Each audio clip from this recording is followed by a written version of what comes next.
సాహితీ ప్రియులకు నమస్సుమాంజలి. కాశీ మజిలీ కథలకు స్వాగతం. పిచ్చివాడి అదృష్టం పార్ట్ 2. ఒరే నాయనా, గంజి కాస్త నేలపాలు చేయకుండా నువ్వైనా కడుపు నిండా తాగావు. సరేలే, నేను ఇక్కడే ఉండి వెదురు కర్రలు కొడుతూ ఉంటాను. కానీ నువ్వు ఆ వెదురుమోపు మోసుకొని వెళ్ళి కాలిన ఇంటి దగ్గర పడేసిరా అంటూ ఆమె నరేంద్రుడి నెత్తిన వెదురుమోపు ఎత్తింది. నరేంద్రుడు మోపు మోసుకుంటూ ఇంటికి బయలుదేరాడు. దారిలో వాడికొక సెలయేరు కనిపించింది. ఆ సెలయేరు తమ ఇంటిని సమీపించే ప్రవహిస్తూ వెళ్లే సంగతి నరేంద్రుడికి గుర్తు వచ్చింది. వాడు సెలయేటి ఒడ్డున నిలబడి నీటిని చూస్తున్నంతలో ఏవో కొన్ని పుల్లలు సెలయేటిలో కొట్టుకుపోసాగాయి. వాటిని చూసిన తర్వాత నరేంద్రుడికి మెరుపులాంటి ఆలోచన తలుక్కున మెరిసింది. వాడు చప్పున నీటిలోకి దిగి, ఇదిగో సెలయేరు, నాకో చిన్న సాయం చేసి పెట్టవు? మరేం లేదు, నువ్వు మా ఇంటి పక్క నుంచే కదా వెళ్తావు. ఈ వెదుళ్ల మోపును మా కాలిన ఇంటి దగ్గర పడేసి నీ దారిన పో అంటూ మోపును నీటిలో విడిచిపెట్టి తిరిగి తన తల్లి దగ్గరికి వచ్చాడు. అప్పటికి సాయంత్రం కావస్తున్నది.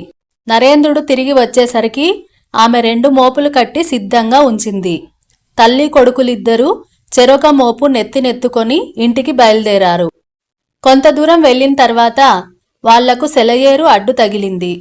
నరేంద్రుడు మారు మాట్లాడకుండా సెలయేటిలోకి దిగి నెత్తిమీద ఉన్న మోపును అమాంతం ఎత్తి నీటిలోకి విసిరేశాడు. ఆ మోపు కాస్త నీటి ఒరవడివికి వేగంగా ముందుకు కొట్టుకుపోయింది. లక్ష్మీబాయి కొడుకువైపు గుడ్లురుముతూ చూసి, ముదనష్టపు వెధవా, ఏమిట్రా నువ్వు చేసిన పని? కష్టపడి నరికిన మోపును గంగపాలు చేశావు దేనికి అంది. నరేంద్రుడు తల్లి తెలివి తక్కువతనానికి నవ్వి, ఇంత పెద్దదానివయ్యావు, సులువుగా పనిచేయడం నీకు బొత్తిగా తెలియదే అమ్మా. ఈ ఏరు మన ఇంటి పక్కగానే పోతుంది కదా, నేను ఎలాగో దీన్ని మంచి చేసుకున్నాను. మన వెదుళ్లను కాలిన ఇంటికి చేరవేసి పెట్టమని బతిమ్లాడుకున్నాను. సెలయేరు మన మీద జాలిపడి సరేనని ఒప్పుకుంది.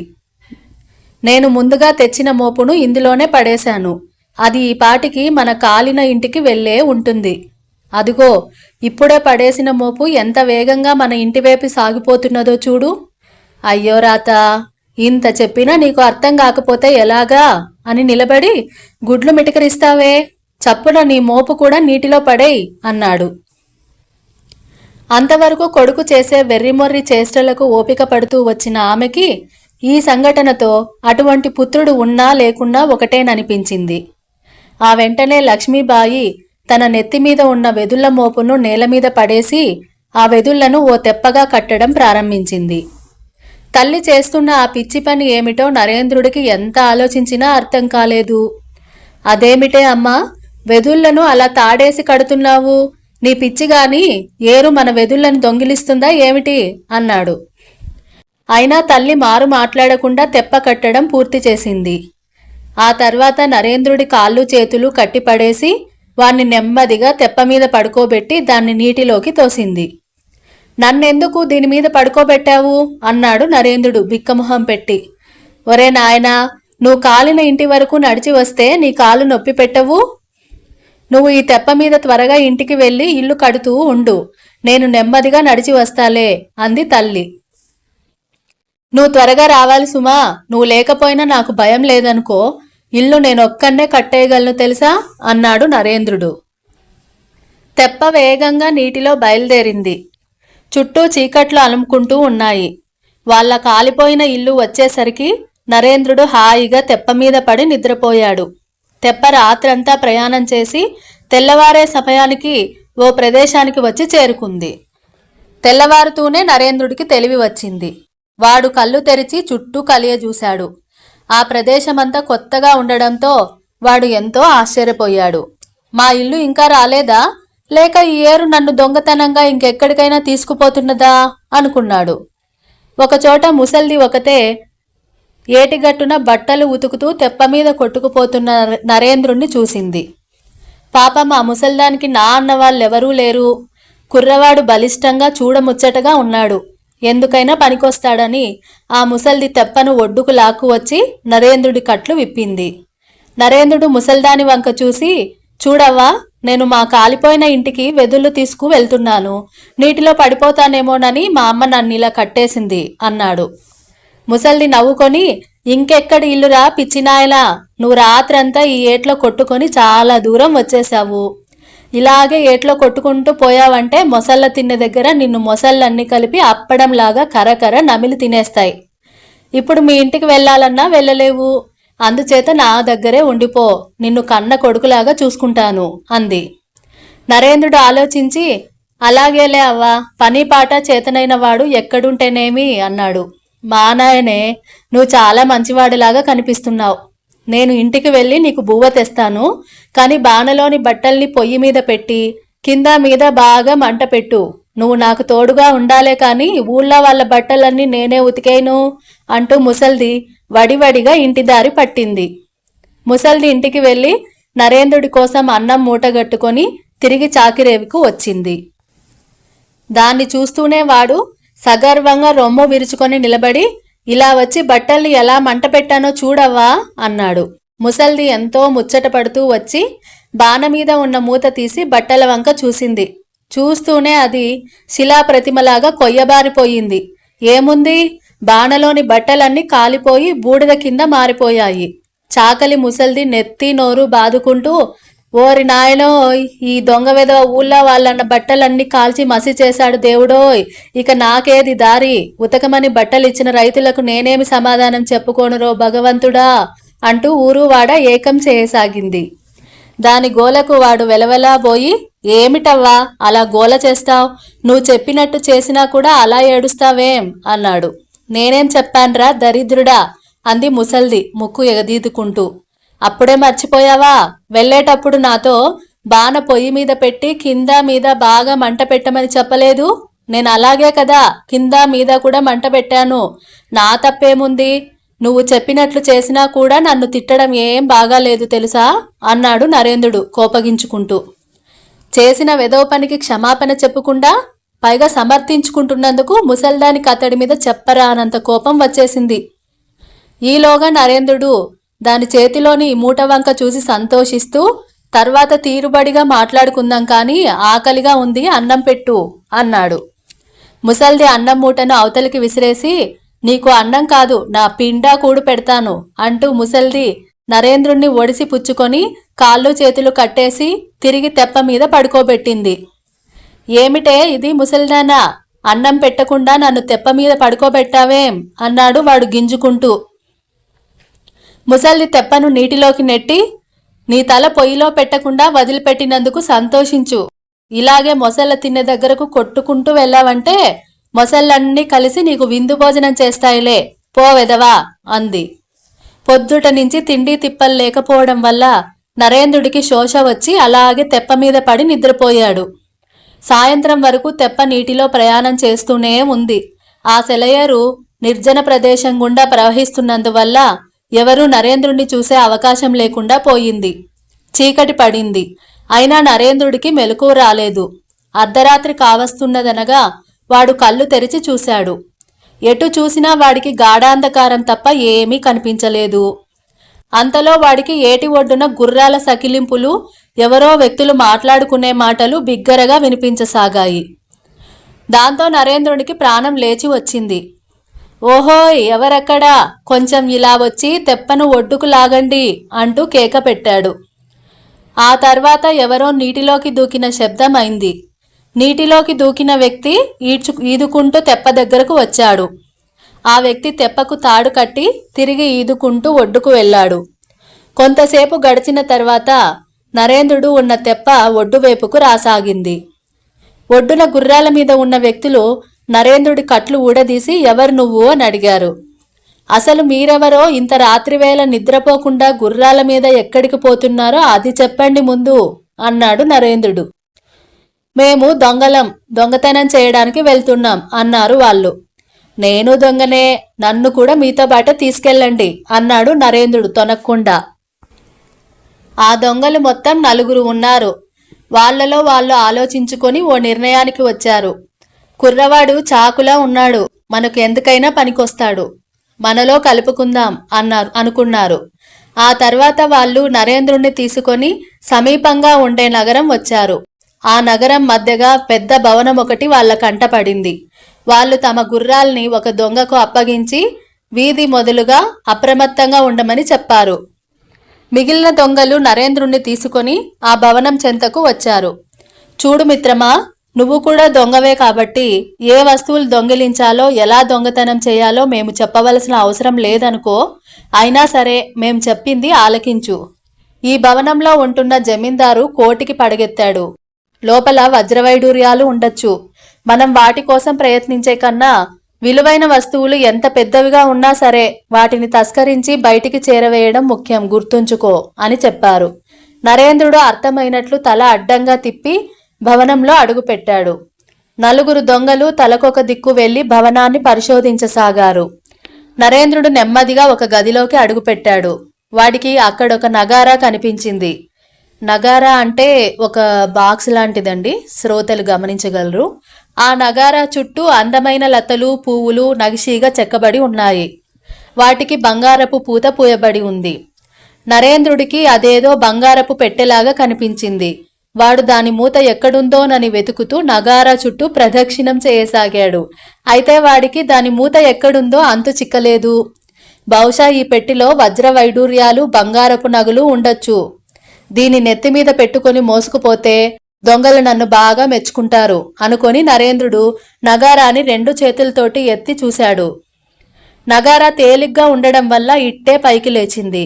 అలా ఎత్తడంలో నరేంద్రుడి చేయి నగారా మీద ఉండే తోలుకు తగిలి పెద్ద శబ్దమైంది. ఆ శబ్దం వింటూనే కాపలావాడు లేచి పారా హుషార్ అంటూ పెద్దగా కేక పెట్టాడు. ఆ కేక వింటూనే నరేంద్రుడు నగారాను కిందికి వదిలేసి పరుగు లంకించుకున్నాడు. మిగతా దొంగలు కూడా ఉత్త చేతులతో బయటపడి బతుకు జీవుడా అనుకున్నారు. అందరూ వడివడిగా ఊరు బయటికి చేరుకున్న తర్వాత, ఏమిటి నువ్వు చేసిన ఘనకార్యం? నగారా మోగించి అందర్నీ లేపుతావా? ఎందుకలా చేశావు అంటూ దొంగల పెద్ద నరేంద్రుణ్ణి నిలదీసి అడిగాడు. నరేంద్రుడు మెదడులోకి ఏం ఆలోచన వచ్చిందో కాని వాడు భయపడకుండా నిబ్బరంగా నిలబడి, నేను నగారా మోగించాను కాబట్టే మీరంతా ప్రాణాలతో బయటపడగలిగారు. లేకపోతే కాపలా వాళ్ళు మిమ్మల్ని జంతువులు వేటాడినట్లు వేటాడేవాళ్ళు అన్నాడు. దొంగల పెద్ద విస్తుపోయి, ఏం జరిగింది అని ప్రశ్నించాడు. నరేంద్రుడు ఆశ్చర్యంగా ముఖం పెట్టి, ఏం జరిగిందని నెమ్మదిగా అడుగుతున్నావా? నేను భవనంలో అడుగుపెట్టి అటూ ఇటూ చూస్తున్నంతలో ఏవో కొన్ని మాటలు వినిపించాయి. ఒరే, మన భవనంలోకి దొంగలు ప్రవేశించారు. చడీ చప్పుడు కాకుండా వెళ్లి వాళ్లను చుట్టుముట్టి బంధించుదాం అంటున్నారు ఎవరో. ఇక నేను ఆలస్యం చేయకుండా ఆ గదిలోకి వెళ్లి నగారా మీద ఒకే ఒక్క దెబ్బ కొట్టి పరిగెత్తుకుంటూ యువతలకు వచ్చేశాను. ఆ శబ్దం విని మీరు జాగ్రత్త పడతారని భావించాను. కానీ ఇలా నన్ను నిలదీసి అడుగుతారని అనుకోలేదు. మీకు ఇష్టం లేకపోతే చెప్పండి, నా దారిన నేను పోతాను అన్నాడు. నరేంద్రుడి బుద్ధి కుశలతను అర్థం చేసుకోలేకపోయినందుకు దొంగల పెద్ద ఎంతో నొచ్చుకుంటూ వాణ్ణి క్షమాపణ కోరుకున్నాడు. నువ్వు మాలో ఒకడివి, ఇక మీదట మనం 5గురం అన్నాడు దొంగల పెద్ద. నాకు ఎటువంటి అభ్యంతరం లేదు. ఇక నుంచి నేను ఏం చేసినా మన మంచికే అనుకొని మీరు నోరు మూసుకొని ఊరుకోవాలి, కానీ నన్ను ప్రశ్నలతో విసుగెత్తించకూడదు అన్నాడు నరేంద్రుడు. దానికి అందరూ అంగీకరించారు. ఆ రాత్రికి వాళ్ళు నరేంద్రుణ్ణి తీసుకొని తమ స్థావరానికి వెళ్ళిపోయారు. అక్కడ నరేంద్రుడు కడుపు నిండా భోజనం చేసి హాయిగా నిద్రపోయాడు.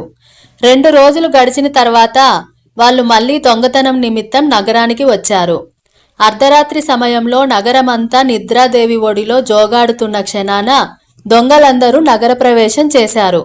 ఈసారి వాళ్ళు ఓ నగల వర్తకుడి ఇంటికి కన్నం వేశారు.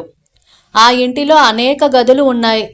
దొంగలు తలకొక గదిలోకి అడుగుపెట్టి కావాల్సిన నగల కోసం అన్వేషించడం ప్రారంభించారు. నరేంద్రుడు ఓ గదిలో అడుగుపెట్టాడు. ఆ గదిలో వంట సామాగ్రి, వంట పాత్రలు తప్ప మరేం లేవు. వాడు పాత్రల మూతలు ఎత్తి చూశాడు. ఒక పాత్రలో పాలు, మరొక చోట బియ్యం, పంచదార, ఇంకో పాత్రలో నెయ్యి కనిపించాయి. ఓహో, ఏమి నా అదృష్టము! ఒకచోట ఇన్ని వస్తువులు కలిసి ఉండటం నా నాలుక చేసుకున్న పుణ్యమే అనాలి. ఎంచక్క చక్ర పొంగలి వండుకొని కమ్మగా తినని బతుకెందుకు అనుకున్నాడు. ఆ వెంటనే వాడు పొయ్యి వెలిగించి తీరుబడిగా చక్కెర పొంగలి వంటకు ఉపక్రమించాడు. నరేంద్రుడి చక్కెర పొంగలి పూర్తి అయ్యేసరికి 5గురు దొంగలు తమ తమ పనులు పూర్తి చేసుకొని మూటలు కట్టడం ప్రారంభించారు. నరేంద్రుడు నెమ్మదిగా వంటగది యువతలకు వచ్చాడు. దొంగలెవరైనా కనిపిస్తే వారికింత చక్కెర పొంగలి పెడదామని వాడి ఊహ. అయితే వాడికి దొంగలెవరూ కనిపించలేదు. కాని అవతల గదిలో మంచం మీద పడుకొని నిద్రపోతున్న ముసల్ది ఒక్కతే వాడి కంటపడింది. దొంగ వెధవలు ఎక్కడ చచ్చారో కాని నా చక్కెర పొంగలి రుచి చూపించుదామంటే ఒక్కడు కనిపించి చావడేం అనుకున్నాడు. ఇంతలో మంచం మీద పడుకున్న ముసల్దాని నోరు అప్రయత్నంగా తెరుచుకుంది. అది చూసిన నరేంద్రుడు ఎంతో ముచ్చటపడి, నా తల్లే, నువ్వెంత మంచిదానివి, దొంగ వెధవలకి పెడదామని వస్తే వాళ్ళు కనిపించలేదు, నువ్వేమో కావాలని నోరు తెరిచావు. నోరు తెరిచి అడిగిన వాళ్లకు పెట్టకపోతే బాగుండదు, ఉండు ఇప్పుడే వస్తాను అంటూ గబగబా వంటగదిలోకి వెళ్ళి చక్కెర పొంగలి గరిటితో తెచ్చి ముసల్దాని నోట్లో పడేశాడు. చక్కెర పొంగలి అప్పుడే పొయ్యి మీద నుంచి దించడం వల్ల మహావేడిగా ఉన్నది. పొగలు కక్కుతున్న చక్కెర పొంగలి నోట్లో పడుతూనే ముసల్ది కెవ్వున కేక వేసి అమాంతం మంచం మీద లేచి కూర్చొని బాధతో గెంతులు వేయడం ప్రారంభించింది. ముసల్దాని ఏడుపులు పెడబొబ్బలతో ఇంటిల్లిపాది లేచి కూర్చున్నారు. ఇంట్లో ఒక్కసారే లేచిన గందరగోళం చూస్తూనే దొంగలు భయపడి కట్టే మూటల్ని అక్కడే వదిలేసి తలకొక దిక్కు పారిపోయి ప్రాణాలు దక్కించుకున్నారు. ఇంట్లో నిద్రలేచిన మగవాళ్ళు ముసల్దాని ఎదురుగా నిల్చొని విడ్డూరం చూస్తున్న నరేంద్రుడిని చుట్టుముట్టి పట్టుకున్నారు. కొందరు విషయమేమిటో ప్రశ్నించకుండా నరేంద్రుడి వీపు మీద పిడిగుద్దులు వేయడం ప్రారంభించారు. చిచి, ఏం మనుషులయ్యా మీరు, దొంగల్ని వదిలేశారు, ఏమీ ఎరుగని నన్ను పట్టుకొని చావబాదుతున్నారు, మంచికి పోతే చెడు ఎదురవుతుందంటే ఇదే కాబోలు అంటూ నరేంద్రుడు వాళ్లను విదిలించుకున్నాడు. ఇంటి పెద్ద నరేంద్రుడు వంక చూస్తూ, ఏమిటి, నువ్వు దొంగవు కావా, అయితే మా ఇంట్లోకి ఎందుకు వచ్చినట్టు అని ప్రశ్నించాడు. నరేంద్రుడు ఏదో ఆలోచిస్తూ, నేను పొరుగురు నుంచి ఇటు వస్తుంటే మీ ఇంట్లో నుంచి చక్కెర పొంగలి వండుతున్న వాసన కనిపించింది. అర్ధరాత్రి పూట ఎవరబ్బా వండుతారు అనుకొని ఇంట్లోకి వచ్చి తొంగి చూశాను. చూస్తే ఏముంది, దొంగలు మీ ఇంటికి కన్నం వేసి బంగారు నగలు మూటలు కడుతూ కనిపించారు. వంటగదిలోకి వచ్చి చూస్తూ పొయ్యి మీద చక్కెర పొంగలి ఉడుకుతున్నది. బహుశా దొంగలు వండుకున్నారేమో, నాకైతే తెలియదు. దొంగల సంగతి మిమ్మల్ని లేపి చెబుదామనుకున్నాను. అయితే మీరు అల్లరి చేస్తే వాళ్ళు పారిపోతారేమోనని ఒక ఉపాయం ఆలోచించాను. అదేమంటే చక్కెర పొంగలి కొద్దిగా తెచ్చి మా అమ్మగారి నోట్లో వేస్తే ఆమె లేస్తుంది. అప్పుడు దొంగల సంగతి ఆమెతో చెప్పవచ్చని భావించాను. అయితే చక్కెర పొంగలి వేడిగా ఉందేమో, మా అమ్మగారు బిగ్గరగా కేకలు వేశారు. దాంతో దొంగలు ఎక్కడివారు అక్కడే పారిపోయారు. నా మాట అబద్ధమైతే ఇంటిలోకి వెళ్ళి చూడండి అన్నాడు. ఇంటి యజమాని దీపాలు వెలిగించి గదులన్నీ చూసి వచ్చాడు. ఆ తర్వాత నరేంద్రుణ్ణి మెచ్చుకుంటూ, నువ్వెవరివో కాని దేవుళ్ళ వచ్చి మా ఇల్లు నాశనం కాకుండా కాపాడావు. నీకు ఏమిచ్చినా రుణం తీరదు. కృతజ్ఞతా సూచకంగా ఈ డబ్బు తీసుకెళ్ళు అంటూ నరేంద్రుడికి 1000 మొహరీలు ఇచ్చి సాగనంపాడు. నరేంద్రుడు ఆ డబ్బు తీసుకొని నగర పొలిమేర దగ్గరకు వచ్చాడు. అక్కడ దొంగలు వాడి రాక కోసం నిరీక్షిస్తూ కూర్చున్నారు. నరేంద్రుడిని చూస్తూనే దొంగల పెద్ద స్థిమితపడి, నువ్వెంతకి రాకపోయేసరికి ఇంటి వాళ్ళు నిన్ను బాధించి రక్షక భటులకు అప్పగించారేమోనని భయపడ్డాము. మరికొంతసేపు చూసి మా దారిన పోదాం అనుకుంటున్నాం. అది సరే, ఏం జరిగింది? ఆ ఇంటిలో ముసల్ది అంత గావుకేక పెట్టింది దేనికి? నువ్వు దాన్నేమైనా చేశావా? ఇంతసేపటి వరకు ఆ ఇంటిలో ఏం చేస్తున్నావు అంటూ ప్రశ్నించాడు. నన్ను ప్రశ్నలతో విసిగిస్తే నా దారిన పోతానని చెప్పాను. ఆ ఇంట్లో నాకు దొరికింది ఈ 1000 మొహరీలు మాత్రమే. వీటిని తీసుకోండి, ఇక నా దారి నేను చూసుకుంటాను అంటూ నరేంద్రుడు 1000 మొహరీలు దొంగల పెద్ద చేతిలో పెట్టి వెళ్ళిపోయాడు. దొంగల పెద్ద నరేంద్రుణ్ణి ఆపి, ఆ మిత్రమా, నేను నిన్ను శంకించడం లేదు. మాకంటే వెనుకగా వచ్చావు కదా, అక్కడేం జరిగిందో నీకు తెలిసి ఉంటుందని అడిగానంతే. చెప్పాలని ఉంటే చెప్పు, లేకపోతే వద్దు అన్నాడు. చెప్పటానికేముంది, పొరపాటున నేను వంటగదిలో అడుగు పెట్టాను. తీరా అక్కడికి వెళ్ళి చూద్దును గదా, పొయ్యి మీద ఏదో ఉడుకుతూ కనిపించింది. అర్ధరాత్రి వంట వండుకుంటున్నారేమో అనుకుంటే ఆ ఇంటిలో ఎవరో ఒకరు మెలకుగా ఉంటున్నట్టే లెక్క గదా. అందుకనే నేను నెమ్మదిగా అడుగులో అడుగు వేసుకుంటూ వంటగది పక్కగా ఉండే గదిలోకి వెళ్ళి చూశాను. ఏముంది, అక్కడ ఒక ముసల్ది సామాను సర్దుతూ కనిపించింది. ఆ గదిలోనే 2 బలిష్టకాయలు ఆ ముసల్దానికి సహాయం చేస్తున్నారు. వాళ్లే గనక మిమ్మల్ని చూసి ఉంటే ఇంకేమైనా ఉందా? ఇంటి వాళ్ళు మెలకుగా ఉన్నారని మీకు తెలియజేయడం ఎలాగా అని తెగ ఆలోచించాను. ఇంటి నుంచి ఏమీ తీసుకురాకుండా బయటపడకూడదని నిశ్చయించుకున్నాను. అటు ఇటు చూడగా ముసల్దాని మొలలో ఏదో సంచి వేలాడుతూ కనిపించింది. తప్పకుండా ఆ సంచిలో డబ్బు ఉంటుందని నిశ్చయించుకున్నాను. ముసల్ది ఏదో పని మీద వంటగదిలోకి రాగానే అమాంతం దాని మొలకున్న సంచిని ఊడలాక్కొని వెనక్కి ఒక్క తోపు తోశాను. దాంతో అది వెల్లకిలా పడిపోయి కెవ్వున కేక వేసింది. ఆ వెంటనే దొడ్డి తోవన బయటపడి వీధులు దాటుకుంటూ చివరికి ఇక్కడికి చేరుకున్నాను. అది సంగతి. అవును, ఇంతకీ మీరు ఏమైనా చేజిక్కించుకొని వచ్చారా లేదా అంటూ నరేంద్రుడు ప్రశ్నించాడు. దొంగల పెద్ద ఏమీ చెప్పలేక ముభావంగా ఊరుకున్నాడు. చూశారా, నేను ఉండబట్టే మీ ప్రాణాలు కాపాడగలిగాను. పైగా 1000 మొహరీలు ధైర్యంగా తస్కరించి తీసుకురాగలిగాను అన్నాడు నరేంద్రుడు గర్వంగా. దొంగలు నరేంద్రుణ్ణి ఎంతగానో మెచ్చుకున్నారు. ఆ రాత్రికి వాళ్ళు 1000 మొహరీలతో తృప్తిపడి తమ స్థావరానికి చేరుకున్నారు. వారం రోజులు గడిచిపోయిన తర్వాత దొంగల పెద్ద తిరిగి దొంగతనానికి వెళ్లేందుకు సిద్ధమైనాడు. ఈసారి వాళ్ళు రాజుగారి కోటకు కన్నం వేశారు. దొంగల పెద్దకు తన అనుచరుల మీద విశ్వాసం లేదు. అందుచేత అతడు నరేంద్రుణ్ణి గుర్రాలతో సహా కోట వెలుపల ఉంచి, చూడు మిత్రమా, మేము కొల్లగొట్టిన సొమ్ము మూటగట్టి యువతల పడేస్తాము. నువ్వు ఆ మూటను భద్రం చేసి ఉంచు అని చెప్పాడు. నరేంద్రుడు అందుకు అంగీకరించి గుర్రాలతో సహా కోట వెలుపల ఉండిపోయాడు. 2-3 గంటలు గడిచిన తర్వాత పెద్ద సంచి ఒకటి కోట లోపల నుంచి వచ్చి నరేంద్రుడి ముందు పడింది. నరేంద్రుడు ఆ సంచిని తీసుకొని ఓ గుర్రం వీపు మీద వేశాడు. ఆ తర్వాత దొంగల రాక కోసం ఎదురు తెన్నులు చూస్తూ నిలబడ్డాడు. అయినా దొంగలు కోటగూడ దూకి రావడం మాత్రం కనిపించలేదు. చిచి, ఈ దొంగ వెధవలు ఎక్కడికి వెళ్ళినా ఒక పట్టాన యువతలకి ఊడిపడరు.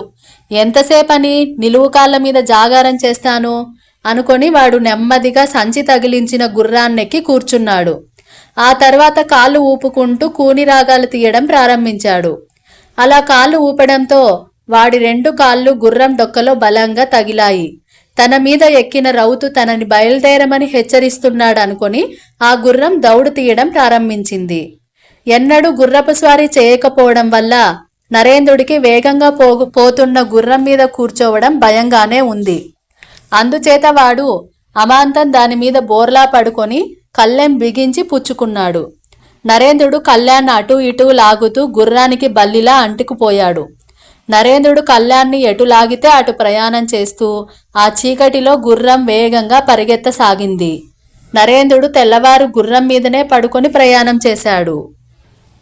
తూర్పు తెల్లవారుతున్నదనగా నరేంద్రుడు ఓ ప్రదేశానికి వచ్చి చేరుకున్నాడు. తాను వచ్చిన ప్రదేశాన్ని చూస్తూనే నరేంద్రుడు ఎంతో ఆశ్చర్యపోయాడు. ఆ ప్రదేశం యావత్తూ వాడికి సుపరిచితమైనదిగానే కనిపించసాగింది. నరేంద్రుడు ఎక్కిన గుర్రం అప్పటికే బాగా అలసిపోయి ఉండటం వల్ల అక్కడికి వచ్చేసరికి వేగాన్ని తగ్గించి నెమ్మదిగా నడక సాగించింది. గుర్రం వేగాన్ని తగ్గించిన తర్వాత నరేంద్రుడు నెమ్మదిగా లేచి దాని మీద కూర్చున్నాడు. వాడికి దూరంగా ఓ గ్రామం కనిపించింది. ఆ గ్రామాన్ని ఆనుకొని సెలయేరు ప్రవహిస్తుండటం వాడి కంటబడింది. బేష్, ఈ గుర్రం తిన్నగా మా గ్రామం తీసుకువచ్చేసింది. నన్ను చూస్తే మా అమ్మ ఎంతో సంతోషిస్తుంది కదా అనుకుంటూ వాడు గుర్రం మీద బయలుదేరి తిన్నగా గ్రామం చేరాడు. గుర్రం మీద వస్తున్న నరేంద్రుణ్ణి చూస్తూనే గ్రామస్తుడొకడు విరగబడి నవ్వి, ఒరే మూర్ఖశిఖామణి, గుర్రం మీద పెళ్లి కొడుకులాగా కూర్చొని వస్తున్నావేం? పెళ్లి కూతురు ఏదిరా అన్నాడు. ఆ గ్రామస్తుణ్ణి చూసిన తర్వాత అతడికి తన గ్రామమేనన్న నమ్మకం కలిగింది. వాడు గుర్రాన్ని అదిలిస్తూ నెమ్మదిగా ఇంటి సమీపానికి వచ్చాడు. కాలిపోయిన ఇంటి స్థలంలో లక్ష్మీబాయి చిన్న గుడిసె వేసుకొని కాలక్షేపం చేస్తున్నది. ఊరి వాళ్లకు ఆ పని ఈ పని చేసి పెడుతూ పొట్ట గడుపుకొస్తున్నది. నరేంద్రుడు ఇంటి సమీపంగా వెళ్లి గుర్రాన్ని దిగాడు. లక్ష్మీబాయి కొడుకును చూస్తూనే మొదట అవాక్కైపోయింది. ఆ తర్వాత సంభ్రమాశ్చర్యాలతో ఉక్కిరి బిక్కిరై వచ్చి కొడుకుని కౌగిలించుకొని బావురమని ఏడ్చేసింది. ఎందుకే అమ్మా ఏడుస్తావు? నేను వచ్చాను కదా, ఇటు చూడు, ఈ గుర్రం మనది. గుర్రం మీద ఉన్న ఆ మూట చూడు, మూటలో ఉన్న బంగారు నగలు నాణాలు మనవే అన్నాడు నరేంద్రుడు. లక్ష్మీబాయి చప్పున గుర్రం మీద ఉన్న మూట తీసుకొని గుడిసెలోకి వెళ్ళిపోయింది. అతను గుర్రాన్ని గుంజెకు కట్టేసి లోపలికి వెళ్ళాడు. ఒరే నరేంద్ర, ఇవన్నీ ఎక్కడివిరా అని లక్ష్మీబాయి కొడుకుని అడిగింది. నరేంద్రుడు తెప్ప మీద వెళ్లిన దగ్గర నుంచి అప్పటి వరకు జరిగిన వృత్తాంతం యావత్తూ పూసగుచ్చినట్టు తల్లితో చెప్పేశాడు. ఒరే నాయనా, నువ్వు జరిగిన విషయాలన్నీ జరగలేదనుకుని మర్చిపో. ఈ నగల మూట మనం ఉంచేసుకుందాం. గుర్రం మనకు అవసరం లేదు. దాన్ని అడవిలోకి తోలేద్దాం. ఈ విషయం ఎవరికీ చెప్పకు. చెప్పావనుకో నగల మూట మాది అంటూ వస్తారు. ఇన్ని రోజులు కనిపించకుండా ఎక్కడికి వెళ్ళావురా అని ఎవరైనా అడిగితే పని పాట చేసుకోవడానికి పొరుగురు వెళ్ళానని చెప్పు అంటూ వాణ్ణి తల్లి హెచ్చరించింది. అలాగే లేవే, ఇంత కష్టపడి తెచ్చిన నగల మూటను ఊరి వాళ్ళకెందుకిస్తాను? జరిగిన సంగతులు ఎవ్వరికి చెప్పను అన్నాడు నరేంద్రుడు. తల్లి ఆ సాయంత్రం గుర్రాన్ని తోలుకొని అడవిలోకి వెళ్లి దాన్ని వదిలేసి ఇంటికి చక్కా వచ్చింది. కొద్ది రోజులు పోయిన తర్వాత లక్ష్మీబాయి ఆ నగల్ని ఒక్కొక్కటే అమ్ముతూ ఎవరికీ అనుమానం కలగని విధంగా డబ్బు పోగు చేసింది. ఆ తర్వాత పూరి గుడిసె పీకి పారేసి ఆ స్థలంలో చక్కని ఇల్లు కట్టించింది. కొద్ది డబ్బు వెనకేసి ఆ డబ్బులో తనకు సరిపడా పొలం కొన్నది. ఏమమ్మా లక్ష్మీబాయి, చూస్తుండగానే మీ పరిస్థితి మారిందే.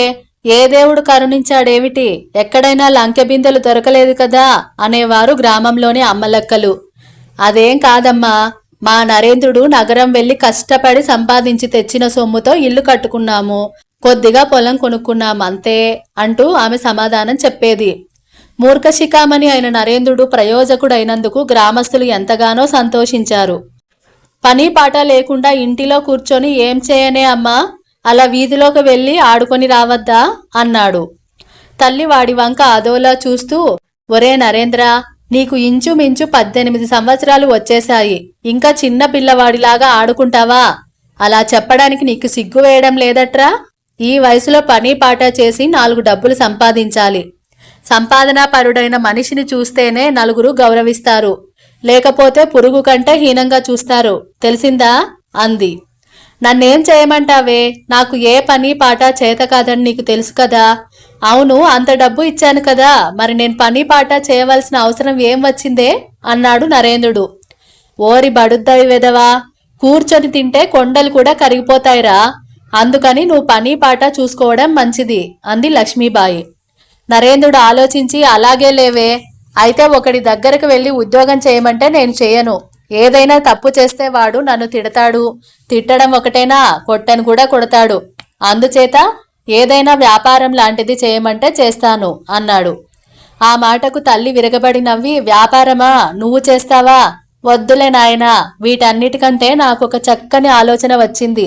అలా చేస్తే బేషుగ్గా ఉంటాది అంది. అలాగా, అదేమిటో త్వరగా చెప్పవే అన్నాడు నరేంద్రుడు. తల్లి కొడుకు వంక చూసి, మరేం లేదురా, పొరిగింటి పున్నయ్య పోయిన సంవత్సరం గొర్రెల మందను కొన్నాడు. కంటికి రెప్పలా చూసుకుంటూ వాటిని పెంచాడు. ఈనాడు అతని మంద రెట్టింపయ్యింది. వాటిలో కొన్నిటిని అమ్మి బోలెడు ఆర్జించాడు. మందను అడవికి తోలుకు వెళ్లి మేపుకు రావడానికి అట్టే తెలివితేటలు అవసరం లేదు. ఒకరి కింద ఊడిగం చేయాల్సిన అవసరం కూడా ఉండదు. నేను పున్నయ్యను బతిమ్లాడుకుంటాను. అతను మనకొక మందను కొనిపెడతాడు. నువ్వు రోజు గొర్రెల మందను అడవికి తోలుకు వెళ్లి మేపుకు వస్తే చాలు అంది. నరేంద్రుడు ఎగిరి గంతేసి, భలే, మనకు ఓ గొర్రెల మంద ఉంటుందన్నమాట. చప్పున వెళ్లి పున్నయ్య గారితో మాట్లాడిరావే, ఇంకా ఇక్కడే నిల్చున్నావేం అంటూ వాళ్ళమ్మను తొందర పెట్టాడు. తల్లి కొడుకు ఉత్సాహానికి ముచ్చటపడి పున్నయ్య దగ్గరకు వెళ్లి అన్ని విషయాలు మాట్లాడి వచ్చింది. 4-5 రోజులు గడిచిపోయిన తర్వాత ఓ 50 గొర్రెలు నరేంద్రుడి ఇంటి ముందు ప్రత్యక్షమయ్యాయి. ఇక్కడితో కథను ఆపుతున్నానండి. వచ్చే భాగం రేపు చెప్పుకుందాం. మరి నా కథ గనక మీకు నచ్చినట్టయితే తప్పకుండా లైక్ చేసి మీ బంధుమిత్రులకి షేర్ చేసి సబ్స్క్రైబ్ అయితే చేసుకోండి. మరి అంతవరకు సెలవు తీసుకుంటూ మీ కల్పన బండారు.